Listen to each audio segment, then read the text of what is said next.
같이 한 마음으로 에스라서 3장 1절 말씀 같이 합독해 보도록 하겠습니다.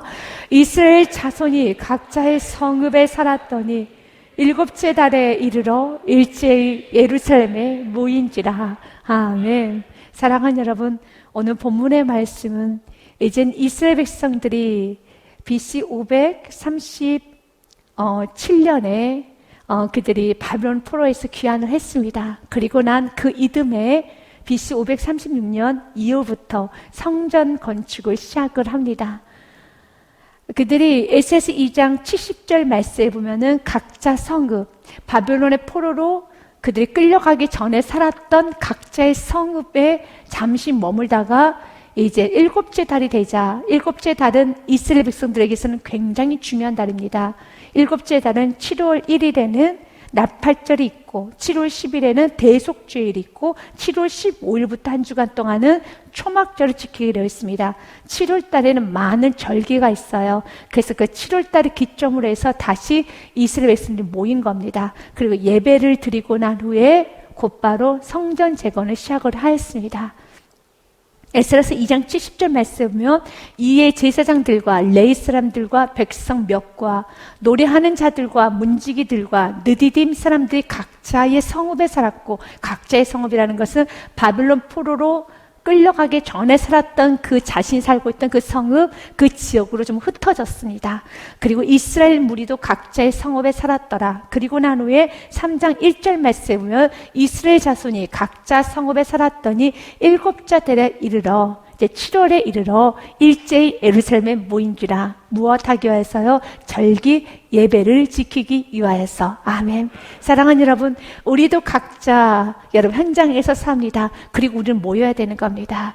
그 절기 때 모여야 돼요. 그들이 7월 1일 날, 7월 10일 날, 7월 15일 날 모여서 그들이 정확하게 예배를 드렸던 것처럼 우리도 마찬가지입니다. 열심히 우리가 세상 가운데 살다가도 주님은 모여야 되겠습니다. 여러분 또한 새벽에도 모여야 되겠습니다. 수요예배도 모여야 되겠습니다. 금요예배도 모여야 되겠습니다. 그럴 때 우리는 이런 생각을 합니다. 수요예배, 금요예배, 그리고 새벽예배 모이고 주일예배 모이면 우리는 언제 일하나? 우리는 어떻게 살아가나? 라고 생각할 수도 있습니다. 오늘 본문의 말씀에 보면 그는 아침 저녁으로 예배를 드렸다고, 상번제를 드렸다는 말씀이 있습니다. 바쁩니다. 이스라엘 백성들이 바빌론의 포로로 귀환하고 예루살렘을 들여다보니 예루살렘의 폐허가 되었습니다. 예루살렘은 완전히 무너졌습니다. 해야 될 것과, 여러분 성전을 재건해야 될 뿐만 아니라 자신의 집, 자신의 자녀들, 또 자신의 터전도 뭔가 좀 당장 잠은 자야 되지 않겠습니까? 당장 먹어야 되지 않겠습니까? 할 일이 정말 많습니다. 그런데 성경은 말합니다. 이들이 가장 먼저 했던 건 예배였다는 겁니다. 여러분들 바쁘고 또 여러분들 상황이 좋지 않으면 않을수록 성경 우리에게 일괄적으로 말합니다. 예배를 항상 먼저 드리셔야 되는 겁니다. 그래서 예배에 대한 개념을 아셔야 돼요. 예배는 하나님께 드려야 되는 마땅한, 우리 하나님의 자녀인 우리들이 마땅히 드려야 되는 우리의 본분이기도 하지만, 예배는 하나님과의 만남의 장소이며 하나님께서 우리가 살아갈 수 있도록 힘을 공급해 주시는 그 시간이 예배 시간이에요. 그래서 수많은 하나님의 사람들은 전쟁에 나가기 전에, 또 무언가를 결정하기 전에 먼저 하나님께 엎드려 예배를 드렸습니다. 대표적으로 다윗 같은 경우가 그렇게 하지 않았습니까? 다윗은 굉장한 많은 전쟁을 했죠. 위급한 상황과 그리고 어려운 상황이 많이 있었습니다. 그럼에도 불구하고 그는 먼저 예배를 드렸어요. 주님 앞에 정중하게 예배를 드렸습니다. 그 이유는 한 가지입니다. 지금 내가 예배 드리지 않고, 다른 말로 표현을 한다면요, 내가 하나님께 공급받지 않고 하나님의 도움을 받지 않고 나는 전쟁에 이길 수 없습니다. 그렇기 때문에 나는 예배를 드립니다. 예배는 하나님을 위해서 드리는 건 사실이지만 그 예배는 하나님께서 우리에게 이 땅에서 살아갈 수 있는 힘을 공급해 주시는 시간이에요. 그래서 우리는 예배를 드리지 아니하면 우리는 세상에 승리할 수가 없습니다. 우리는 예배를 드리지 아니하면 이 세상에서 우리는 힘을 얻고 나아갈 수가 없어요. 예배는 주님께 공급받는 시간이고 주님께 힘을 받는 시간인 것입니다.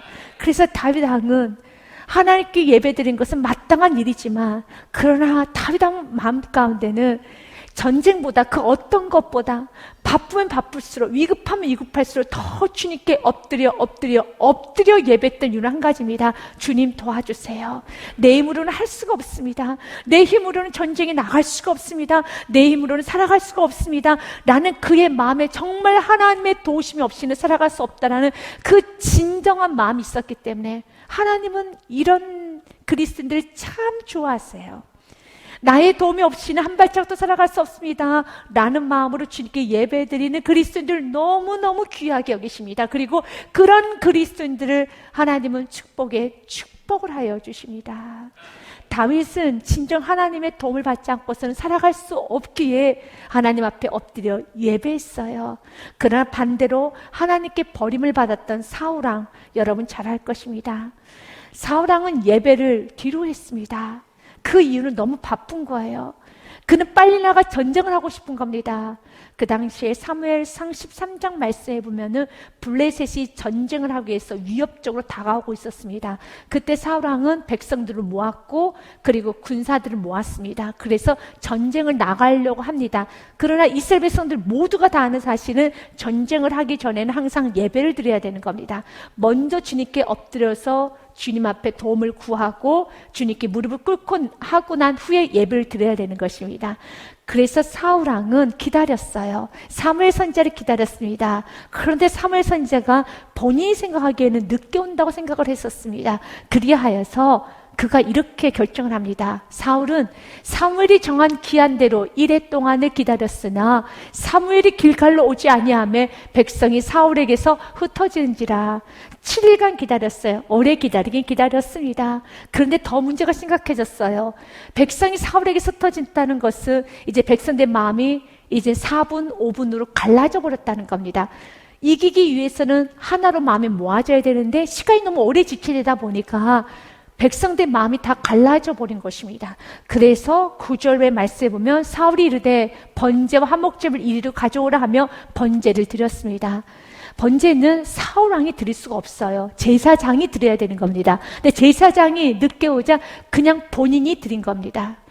본인 위주로 예배를 드린 거예요. 본인의 편리대로 본인의 스케줄대로 본인의 여러분 마음껏 환경에 따라서 처지에 따라서 상황에 따라서 그냥 드린 겁니다. 그런데 10절 말씀에 보면은요, 사무엘이 이르되 10절 말씀에 보면 번제 드리기를 마치자 사무엘이 온지라. 참 아이러니하죠. 1시간만 더 빨리 왔어도 됐었던데, 여러분 30분만 더 빨리 왔어도 됐었을 텐데 번제를 드리기를 마치자 사무엘이 온 겁니다. 하나님은 지금 사울왕에게 무엇을 테스트했습니까? 믿음을 테스트했어요. 사울왕이 지금 마음이 복잡한 걸 사실입니다. 백성들이 흩어진 거예요. 맞아요. 상황이 어렵습니다. 예배드리는 상황이 좋지 않다는 거 알아요. 지금 예배드리기엔 너무 불편한 상황, 예배드리기에는 어려운 상황인 거 압니다. 그러나 우리의 마음이 정직해지기를 하나님 원합니다. 그리고 하나님은 우리의 마음에 정직함을 보기 원합니다. 정직이 무엇입니까? 사실을 사실대로 말하는 거죠. 너가 정말 나의 도움을 원하느냐? 나의 도움이 없이는 한 발짝도 나갈 수 없다고 고백했다면 그것이 정직한 고백이라면 그 고백 그대로 내가 아무것도 할 수 없게 우린 기다릴 수밖에 없잖아요. 그런데 사울왕은 예배를 드렸잖아요. 그것은 하나님은 이렇게 보신 거예요. 사울왕의 마음에는 나의 도움이 없이도 하나님의 도움이 없이도 전쟁에 나가서 싸워서 이길 수 있다라는 그 안에는 교만함, 자만함, 하나님 그것이 깨지기 원했습니다. 다윗 왕이 드렸던 예배는 사무엘이 늦게 오고 더 늦게 와도 아랑곳하지 않았어요. 환경이 어려워도 어려우면 어려울수록 더 예배를 드립니다. 왜냐하면 나의 힘으로 살 수가 없기 때문에. 하나님은 이런 진정한 예배자가 되기를 원해요. 상황이 어렵습니까? 물질적 어렵습니까?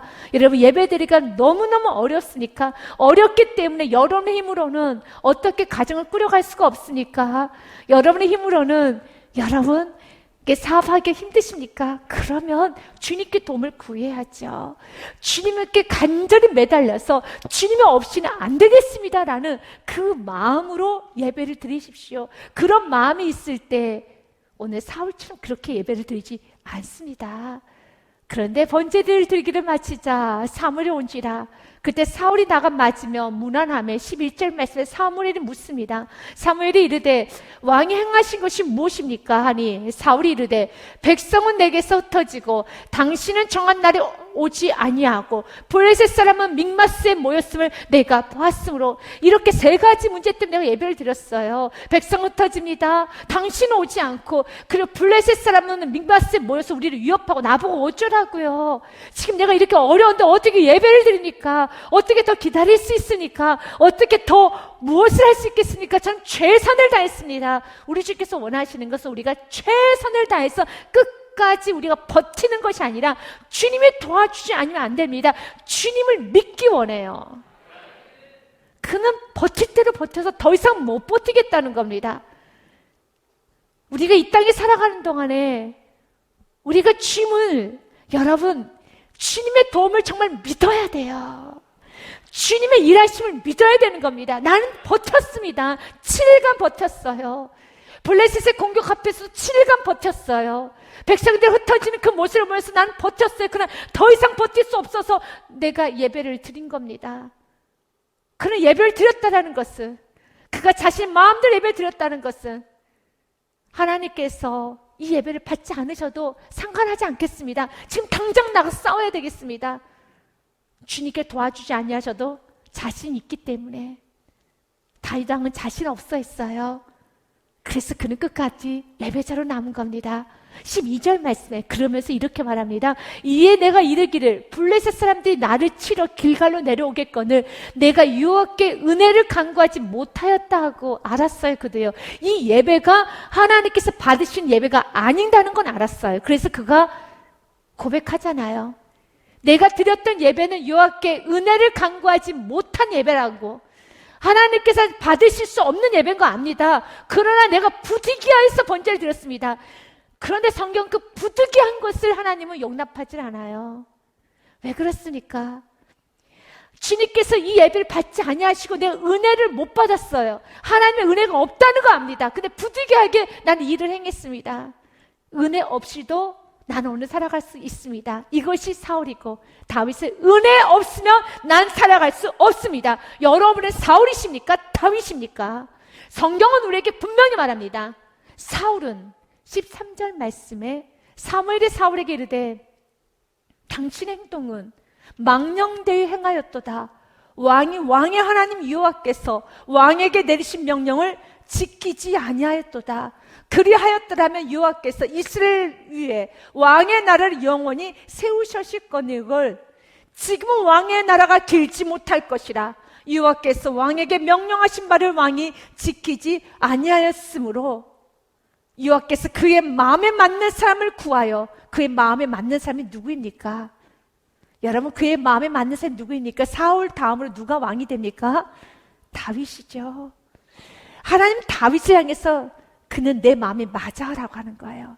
사울은 하나님 보시기에 넌 내 마음과 안 맞아 라고 하는 겁니다. 왜 하나님께서 사울을 버리셨습니까? 이유는 한 가지입니다.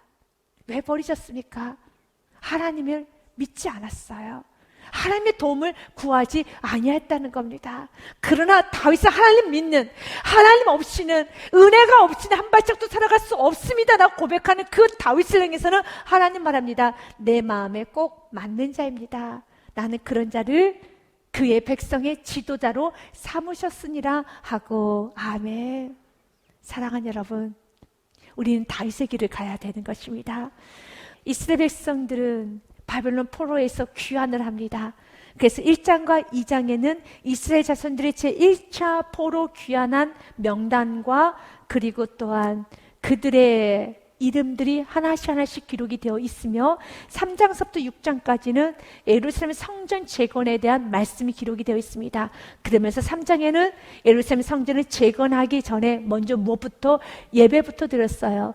그때 우리는 또 하나의 의문점이 생깁니다. 성전이 지어지지도 않았는데 어떻게 예배를 드릴 수 있나? 성전을 짓기 위해서는 예배를 드려야 되는 겁니다. 예배의 목적이 무엇입니까? 마땅히 드려야 되는 게 예배이지만 또한 예배를 통해서 하나님께서 우리에게 공급을 해주세요. 성전이란 이 귀한 아름다운 목적 미션을 완수하기 위해서는 예배를 드리셔야 돼요.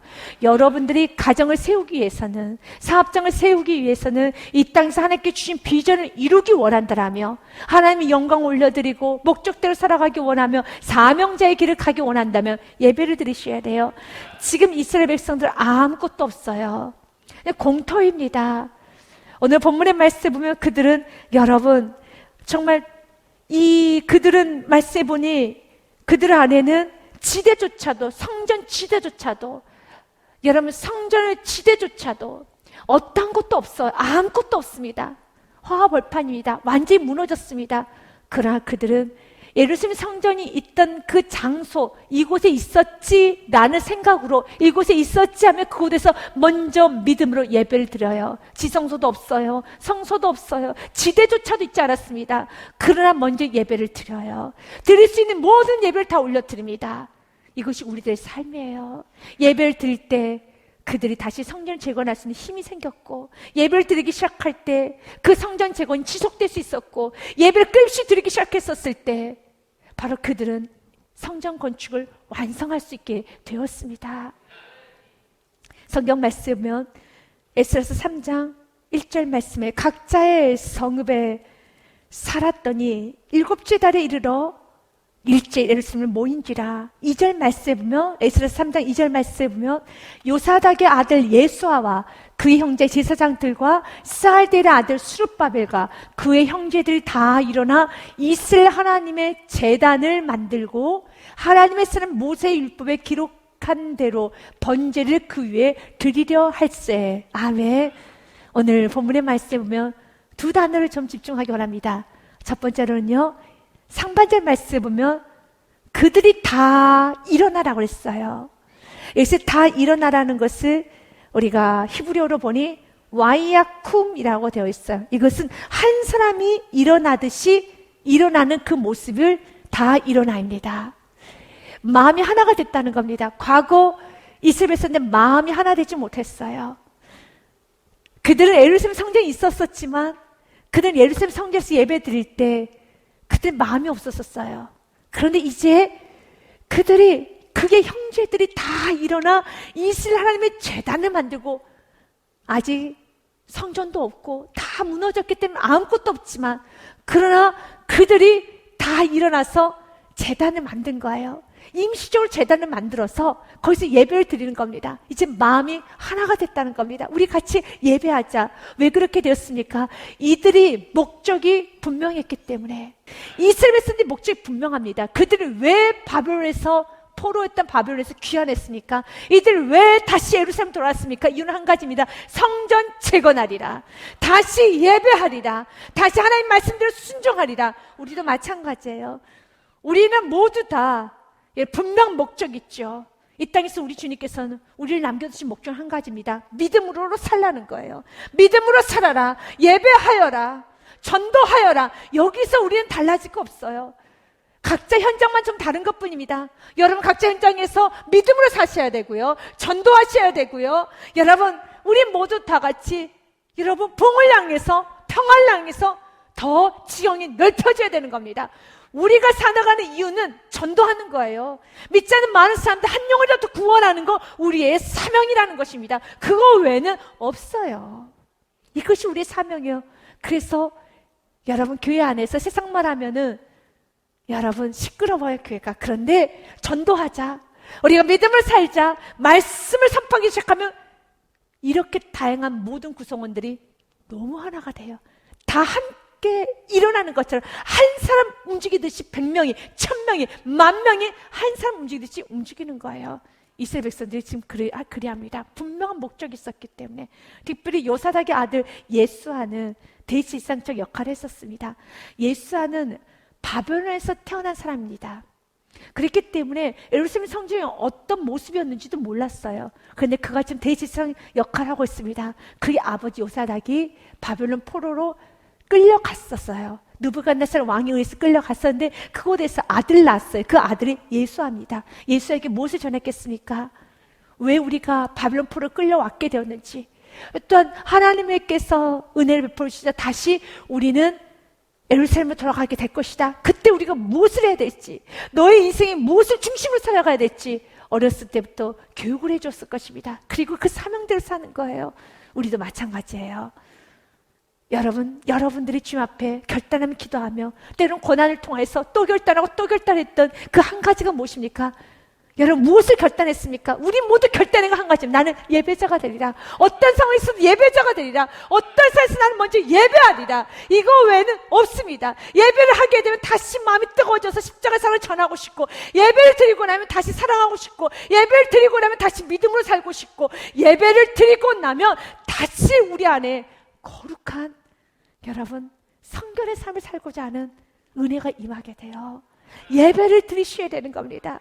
예배를 드리셔야 되는 것입니다. 주님께서 오늘 우리들에게 예배를 드리기 원하고 있습니다. 그러면서 성경에서는 두 번째 우리가 좀 봐야 되는 것은요, 하반절에 보니 하나님의 사람 모세 율법에 기록한 대로 번제를 그 위에 드리라 할세. 이젠 자신의 마음대로 사울왕처럼 자신의 편리대로 예배를 드린 것이 아니라 모세 율법에 기록한 대로 번제를 그 위에서 드리려 한다고 성경 기록되어 있어요. 또한 에스라서 4장 10절 말씀에도 그들이 하나님 앞에 찬양할 때도, 감사제를 올려드릴 때도 말씀대로 찬양한다는 말씀이 있어요. 건축자가 여호와의 성전에 기초를 놓을 때 완성된 건 아니고요, 기초만 났어요. 기초를 놓을 때 제사장들은 예복을 입고 나팔 들고, 아삽 자손 레위 사람들은 제금을 들고 서서 이스라엘 왕 다윗의 규례대로 여호와를 찬송하되, 다윗의 규례라는 것은 말씀을 상징합니다. 이제 자기 마음대로 떠들고 자신의 마음대로 찬양하고 자신의 감정대로 울다 웃다 춤추다, 아니요, 그렇게 하지 않아요. 이제 철저히 하나님의 기쁨, 하나님께서 원하신 대로 예배드리고 하나님의 명령대로 하나님께서 기뻐하시는 그 찬양, 하나님께서 받으시기 합당한 찬양을 올려드리는 거예요. 자신의 감정을 표출하는 것이 아니고, 자신의 만족하는 것이 아니고, 자신이 부르고 싶은 대로 부르는 것이 아니라 그분께서 받으시기에 합당한 찬송을 드리기 위해서 이제는 규례대로 찬송을 하고요. 오늘 본문의 말씀에 보면 번제를 율법에 기록한 대로 번제를 드린다고 됐어요. 자신이 중심이 되어서 예배드리지 않아요. 자신이 중심이 되어서 찬송하지 않아요. 이제 하나님의 중심이 돼서 내 감정 필요 없습니다. 자신의 편리 필요 없습니다. 이제 하나님의 방법대로, 하나님께서 원하신 대로 올려드리는 그 예배자, 우리가 배워야 되는 예배자인 것입니다. 그러면서 오늘 성경에 구체적으로 3절 말씀은 이렇게 되어 있습니다. 무리가 모든 나라 백성들을 두려워하여 제단을 그 터 위에 세우고 그 위에서 아침 저녁으로 여호와께 번제를 드리며, 출애굽기 말씀해 보면 여러분 아침 저녁으로 번제를 드리는 상번제에 관한 말씀이 기록이 됐어요. 그 말씀 그대로 실천을 하는 겁니다. 내가 제단 위에 드릴 것은 이러하니라, 매일 1년 된 어린 양 2마리니 한 어린 양은 아침에 드리고 또 한 어린 양은 저녁 때 드리며. 이것이 말씀인 거예요. 그들은 이 말씀을 알면서도 안 드렸어요. 그런데 다시 그들이 바빌론 포로에서 70년간 고난을 받고 난 후에는 이제는 하나님의 명령대로 드리기 시작합니다. 그래서 아침 저녁으로 상번제, 매일매일 번제를 올려드려요. 아침에 양 1마리, 저녁에 양 1마리. 어떻습니까? 우와, 우리보다 훨씬 더 많이 올려드리네. 여러분 새벽기도, 여러분 우리가 새벽기도 드리는 거 어떻게 생각해보면 굉장히 예배를 많이 드린 것 같지만 여러분 그렇지도 않습니다. 그러나 예배 횟수가 중요한 건 아니에요. 새벽기도를 내가 365일 내가 매일매일 드려야 된다? 아닙니다. 여러분 우리가 때는 못 드린 날도 있어요. 그리고 또한 여러분 육신이 연약하신 분 못 드릴 수도 있어요. 그러나 중요한 것은 우리 주님께서 왜 아침 저녁으로 예배를 드리라고 합니까? 예배가 무엇입니까? 다윗은 아침 저녁으로 예배를 드렸어요. 왜 그렇습니까? 주님, 나는 오늘 하루도 주님의 도움이 없이는 살아갈 수가 없습니다. 그랬기 때문에 눈을 뜨면 가장 먼저 하나님께 예배했었고, 그 어떤 저녁에 하나님 감사합니다 예배를 드렸었고, 예배는 하나님의 도우심을 받을 수 있는, 우리가 배가 고프면 밥을 먹어야 되는 것처럼, 우리가 배가 고프면 또한 힘이 들면 우리가 쉬어야 되는 것처럼 예배는 바로 그런 거예요. 예배는 주님을 또 공급받는 시간이고 주님께 힘을 얻는 시간이고 주님께 힘을 얻는 시간이 예배라는 것입니다. 그래서 아침 저녁으로 예배를 드리고 이 예배를 아침 저녁으로 드릴 때 하나님께서 아침부터 저녁까지 지켜주시는 것이죠. 그래서 이렇게 예배를 드리는 건 참 귀한 것인데요, 3절 말씀에 보면은 예배 드리는 환경은 결코 좋지가 않아요. 이것이 바로 우리가 이 땅에 살아가는 세상입니다. 여러분, 예배 드리는 환경이 좋으신 분도 있지만 좀 어려우신 분도 있을 거예요. 지금 이스라엘 백성들은 너무너무 어려워요. 왜냐하면 상반절에 보면 이렇게 되어 있어요. 무리가 모든 나라 백성을 두려워하여라고 했었습니다. 여기서 모든 나라라는 것은 사마리아 사람과 호론 사람과 암몬 사람들을 말합니다. 이스라엘 백성들이 70년 동안 바벨론의 포로로 끌려가 있는 동안에 70년 동안에 그 누구도 그 땅에 없었어요. 그래야 했더니 호론 사람들이, 암몬 사람들이 그 땅을 차지했어요. 그런데 진짜 주인이 왔네요. 그럼 당연히 나가줘야 되는데 오랫동안 그 땅을 차지하고 나면 어떤 마음이 드나요? 욕심스러운 마음이 생기죠. 그리고 또한 그 땅을 편하게, 거기서 주인 없는 땅이기 때문에 경작도 했습니다. 그리고 또 밭도 읽었습니다. 거기서 집도 지었었습니다. 그런 사람도 있었겠죠. 그 땅 호론 땅이 아니에요. 그 땅은 암몬 땅도 아닙니다. 그런데 이스라엘은 주인이 없어요. 이스라엘 백성이 없고 빈터입니다. 그래서 그들이 좀 사용한 것 뿐이죠. 그리고 그 주위에 있는 국가들을 좀 편리하게 사용을 했어요. 편리하게 사용을 했습니다. 마치 우리가 여러분 무단 주차하시는 분들이 이 도로가 분명하게 주차장은 아닌데 하루 이틀 여러분 무단 주차를 하다 보면 어느 순간에 익숙하게 무단 주차를 계속 할 때 이것이 아무렇지도 않게 느껴지는 것처럼, 그러나 이 땅은 도로지 무단 주차를 하면 안 되는데 오랫동안 무단 주차를 계속 1년간 하고 나면 마치 내 주차장인 것처럼 착각을 하는 것처럼 상황이 좋지가 않아요. 그런데 이스라엘 백성들은 군사력도 없어요. 그들은 가지고 있는 것도 아무것도 없습니다. 연약한 상태입니다. 그래서 성경은 이렇게 표현하는 겁니다. 우리가 모든 나라 백성을 두려워한다는 것은 주변에 있는 나라들을 두려워하여서 언제 공격이 올지 모르고, 그들 또한 우리가 뭔가를 움직이고 우리 땅이야, 우리의 어떤 자신의 주장을 하면 할수록, 공사를 시작하면 할수록 이거 우리 땅이야, 당신은 나가주세요, 이곳에 성전을 지어야 됩니다 라고 우리가 뭔가 여러분 주장을 하고, 그리고 딴 힘을 과시하면 과시할수록 부딪힐 수밖에 없어요. 조용히 살면은 괜찮아요. 그런데 내가 다시 내 것을 차지하려고 하면 할수록 부딪힐 수밖에 없어요. 이것이 현실입니다. 그래서 두렵다는 표현을 썼습니다. 두려울 때 어떻게 해야 됩니까? 성경은 합니다. 두려우면 두려울수록 아침에 예배하고 또 두려우면 저녁에 예배하고 매일매일 예배하여라. 여러분, 사는 게 힘듭니까? 여러분 주위에 있는 사람들이 때로는 죽었습니까? 세상을 먼저 떠났습니까? 여러분 또한 돈을 버는 게 쉽지가 않습니까? 건강에 적신호가 왔습니까? 여러분 또한 좀 미래가 불투명합니까? 자녀가 앞길이 막막합니까? 여러분 살아가는 게 좀 힘이 듭니까? 성경 말합니다. 두렵구나. 맞아요, 두렵지요. 무섭지요. 근심 있지요. 걱정 있지요. 성경 우리에게 말합니다. 두렵니? 그러면 예배하라는 거예요. 아침 저녁으로 예배하라는 겁니다. 두려우면 예배해야 되는 거예요. 시편의 말씀에 보면은 이렇게 되어 있습니다. 27편 3절과 4절 말씀에 보면 군대가 나를 대적하여 진을 칠지라도 내 마음이 두렵지 아니하며 전쟁이 일어나 나를 칠할지라도 나는 여전히 태어나리로다. 난 두렵지 않습니다. 왜? 전쟁이 나는데요. 대적이 나를 진을 치고 있는데 왜 두렵지 않습니까? 이유는 한 가지예요. 4절 말씀 그 이유가 나와요. 그의 마음이 어디에 있기 때문에? 예배자이기 때문에. 그의 마음이 어디에 있기 때문에? 성전에 있기 때문에.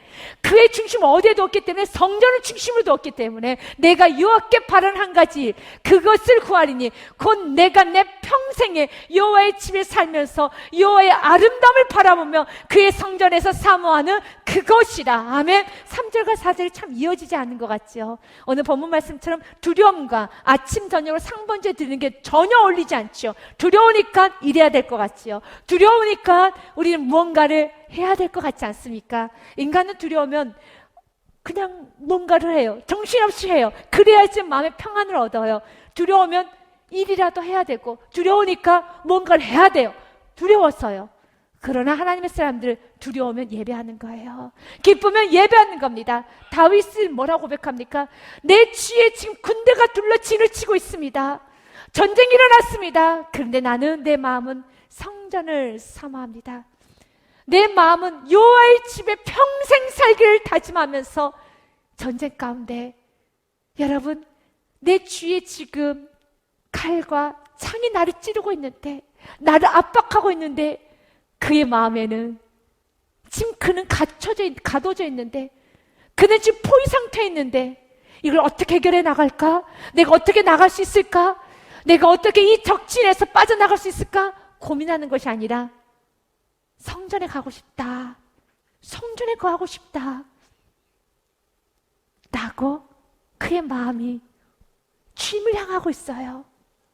주님을 향하고 있어요. 도와주실 분은 주님밖에 없어요.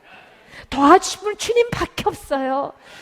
그래서 여러분, 믿음의 고백이 아니면, 믿음으로 권면하지 아니하면 이 3절 말씀은 참 권면하기가 힘들어요. 두려운데 예배하라고, 이렇게 어려운데 나와서 기도하십시오. 당신 나에게 너무한 건 아닙니까? 내가 이렇게 어려운데, 내가 이렇게 힘든데 어떻게 나보고 예배하러 가십니까? 기도하러 가십니까? 봉사하러 가십니까? 그런데 성경은 이렇게 말하고 있어요. 두렵기 때문에 아침 저녁으로 예배하라는 거예요. 이렇게 상황이 어려우니까 정말 예배하라는 거예요. 이것만이 살 길이기 때문에 그렇습니다.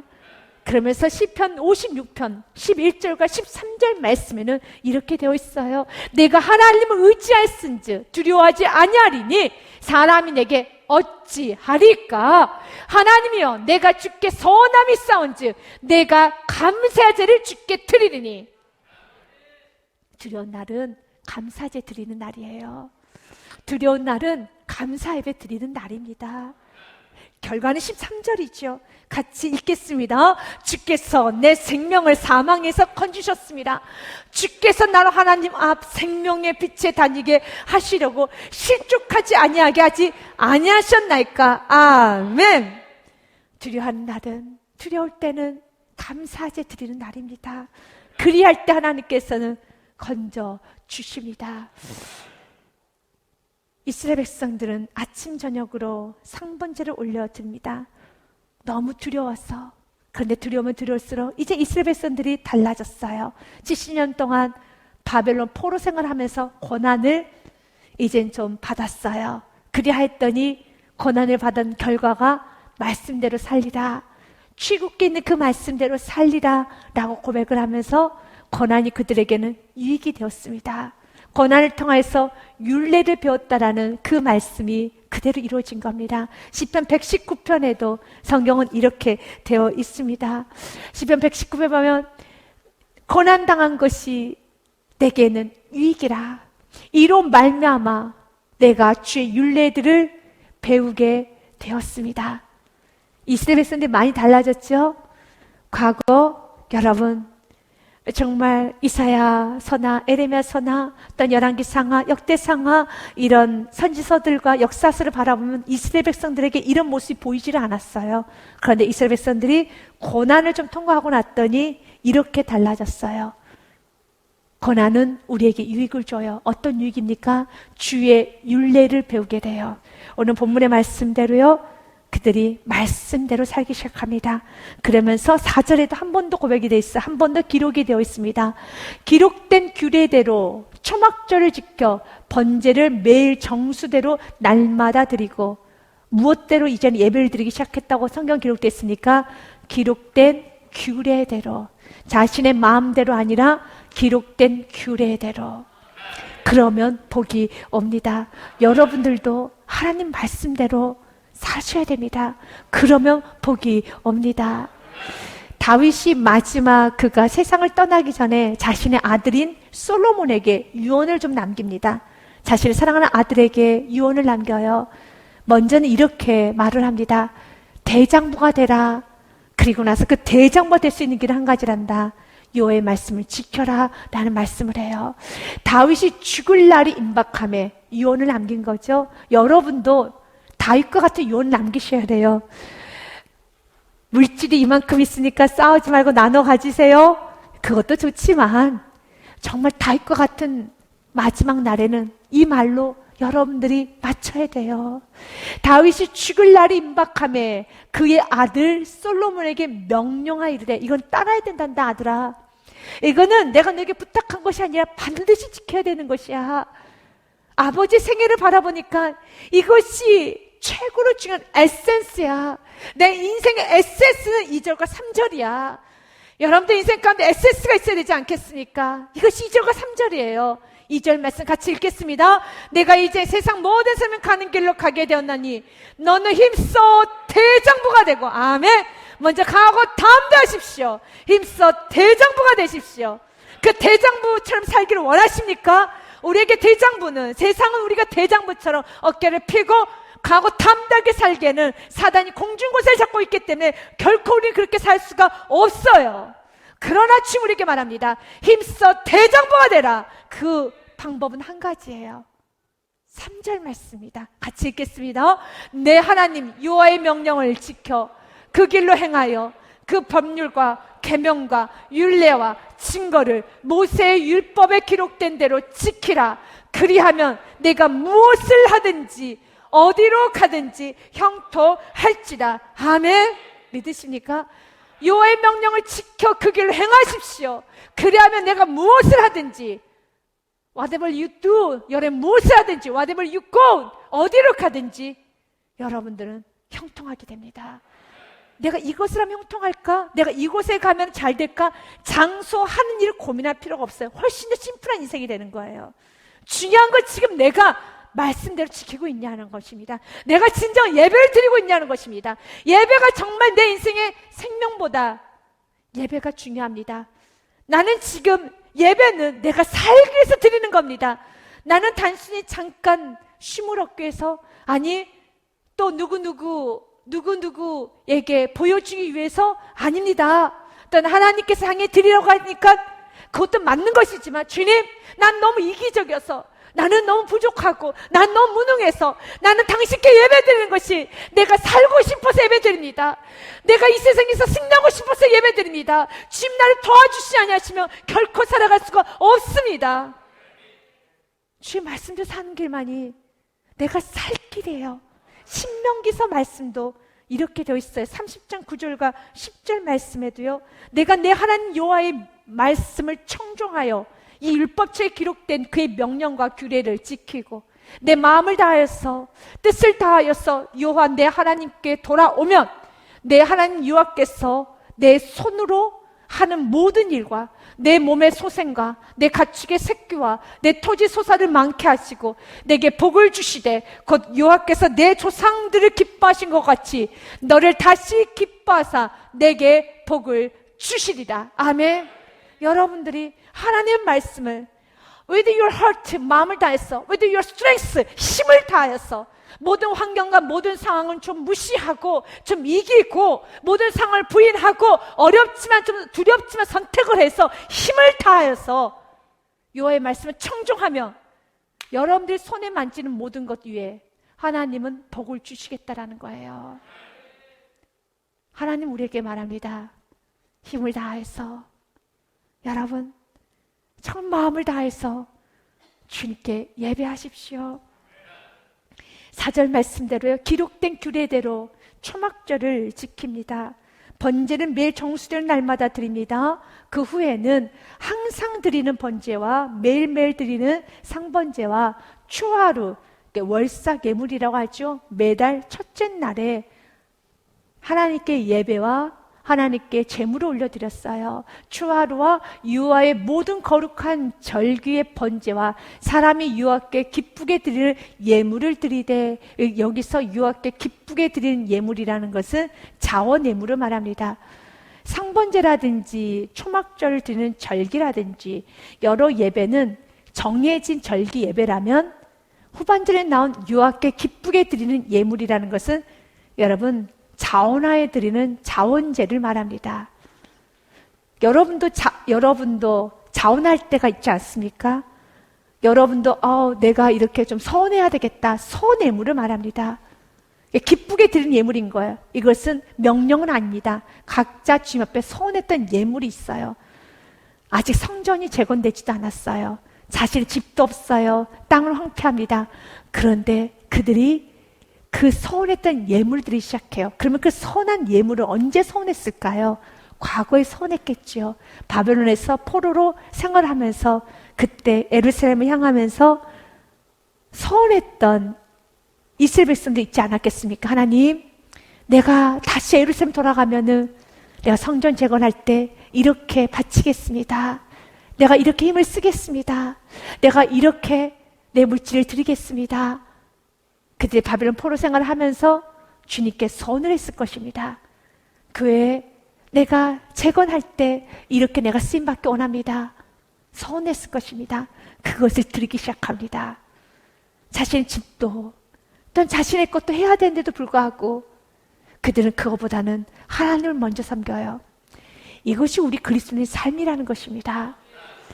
신명기서의 말씀에 보면 23장 말씀에 서원의 예물에 대한 관한 말씀이 있어요.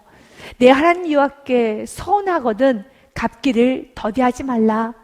내 하나님 여호와께 반드시 그것을 내게 요구하시리니 더디면 그것이 내게 죄가 될 것이라. 하나님께 서원한 예물은 더디게 드리면 오히려 서운했던 그 기쁘게 서운했던 그 시간이 더뎌지면 더뎌질수록 오히려 이것이 나에게 있어서의 어떤 올무가 되고 그리고 또 시험거리가 돼서 죄가 될 수 있으니 서운한 예물은 빠르게 주님 앞에 올려드리는 것이 좋다라는 말씀을 하고 있죠. 22절 말씀에 보면 내가 서운하지 아니했으면 무죄하리라. 서운하지 않았으면 괜찮아. 그러나 23절 말씀에 같이 읽겠습니다. 내 입으로 말한 것은 그대로 실행하도록 유의하라. 무릇 자원한 예물은 내 하나님 여호와께 내가 서운하여 입으로 언약한 대로 행할지니라. 아멘. 입으로 서운했다라면 행하라는 것입니다. 주님께서 그 입으로 서운할 수 있는 마음도 주님께서 허락하신 마음이면 믿으십시오. 그 서운을 갚을 수 있는 능력도 물질도 시간도 환경도 허락해 주실 걸 믿고 믿음으로 오늘 이스라엘 백성들처럼 아무것도 없어도 여전히 어려워도 서운했던 예물 여호와께 기쁘게 드린 예물을 드렸던 것처럼 성전이 재건되지도 않았는데도 그들이 절기를 드렸던 것처럼 그들이 아직 아무것도 없는데도 그들이 먼저 예배부터 시작을 했던 것처럼 이것이 우리의 삶이에요. 무엇이 다 갖춰지고 난 다음에 예배하는 것이 아닙니다. 무엇이 갖춰지고 난 다음에 헌신하는 것이 아닙니다. 내가 환경이 좀 여유가 있고 나면 여러분들이 주님 앞에 나와서 먼저 하나님을 섬기는 것이 아닙니다. 아무것도 없어도 여러분을 하나님께 주신 은혜대로 마음에 서운을 하셨다라면 내가 예배하기로 서운을 하셨다라면 여러분들 주님께 헌신하기로 서운을 하셨다면 그 서운의 삶을 여러분 주님 앞에 결단했던 그 삶을 어려운 환경에서 살아나가는 거예요. 그러면 하나님께서 그 환경은 책임져 주십니다.